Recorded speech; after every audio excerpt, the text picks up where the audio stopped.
All right, what's up, man? It's your boy, Y'all Chosen One, man. We're going to continue in the great book of Joshua. I'm going to combine chapter 5 and chapter 6. Um, Chapter 5, though, I'm not going to read through it.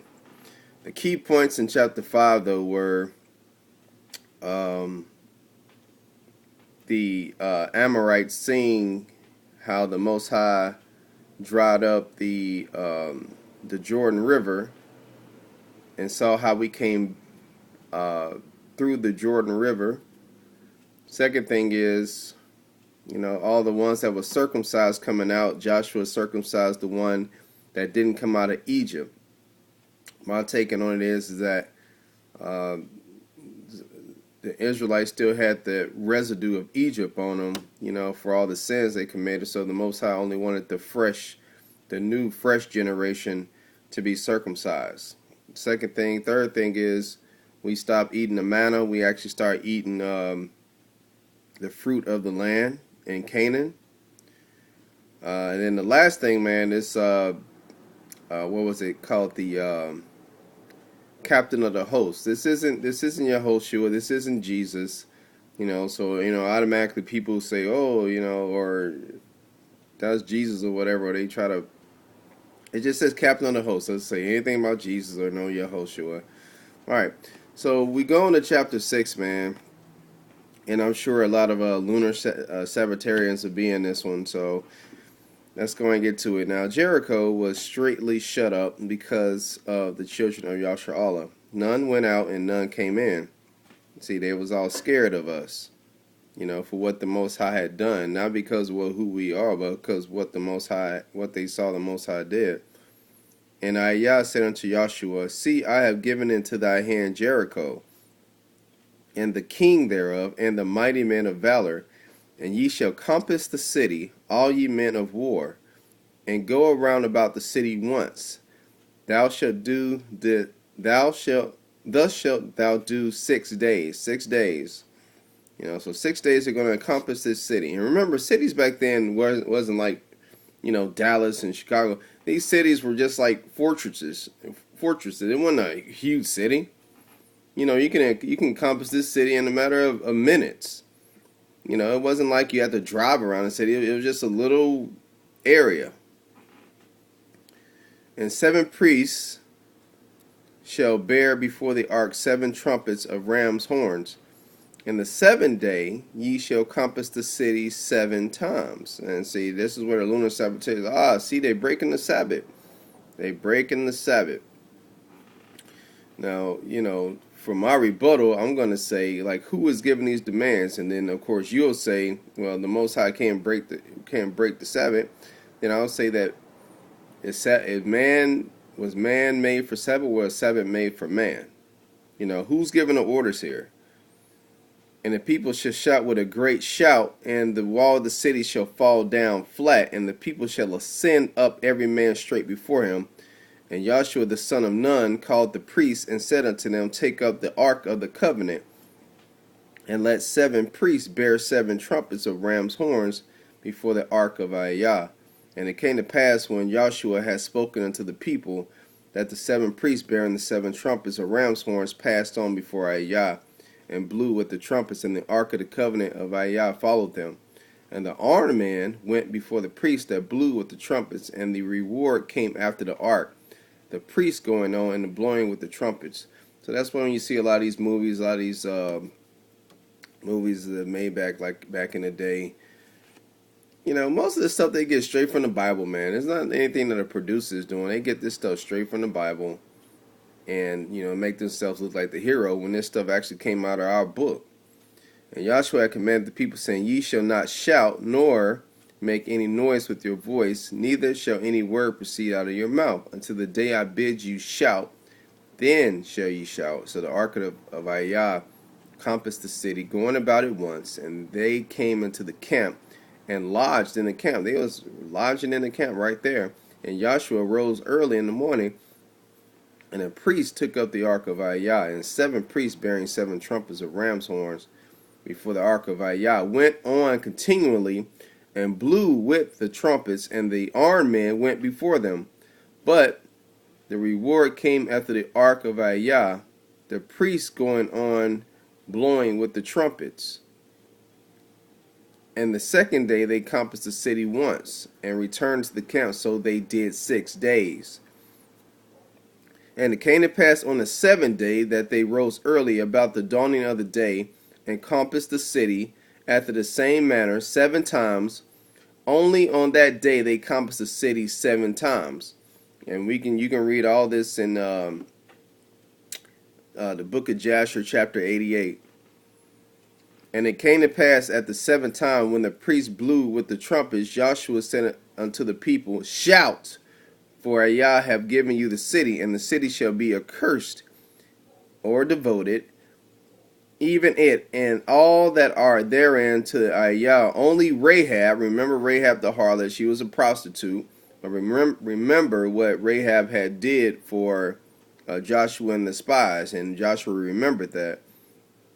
The harlot shall live, she and all that are with her in the house, because she hid the messengers that was sent. You can read that in Joshua chapter 2, verse 4. And you in any wise keep yourselves from the accursed thing, lest ye make yourselves accursed. And this is an important verse right here. When you take of the accursed thing and make the camp of Yasha'al a curse and trouble it. See, something as simple as taking something that the Most High doesn't like from these people can accurse the Israelites or Yasha'Allah.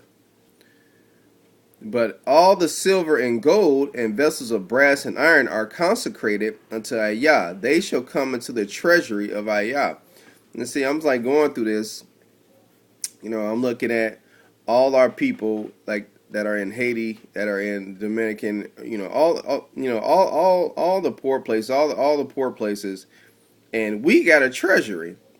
These people stole our treasury. We have plenty of money that was stolen from us. And I'm talking about real money, like gold and silver. It was stolen from us, from the English, from all those European countries and those that came over.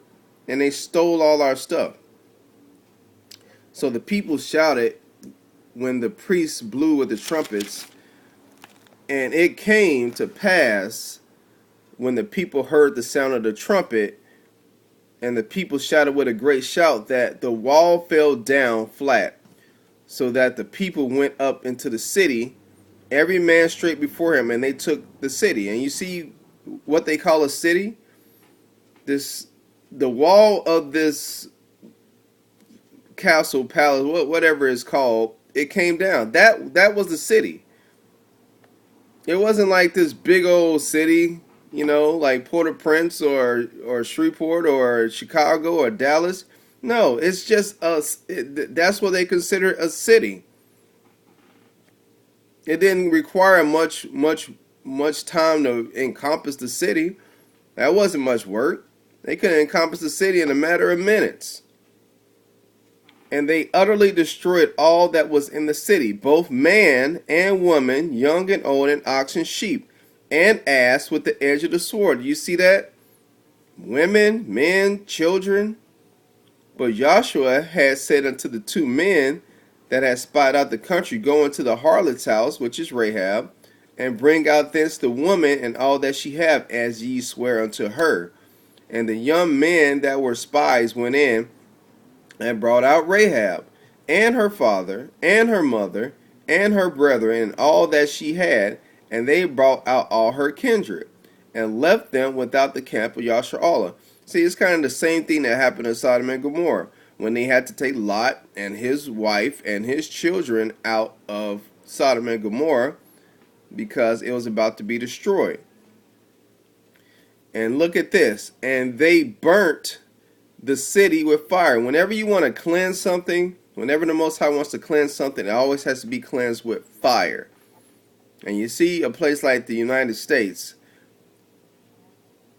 legalizing all this gayness, all this faggotry and stuff, and it's gonna have to be cleansed. It's gonna have to be burned and completely destroyed. That's the only way to get around it.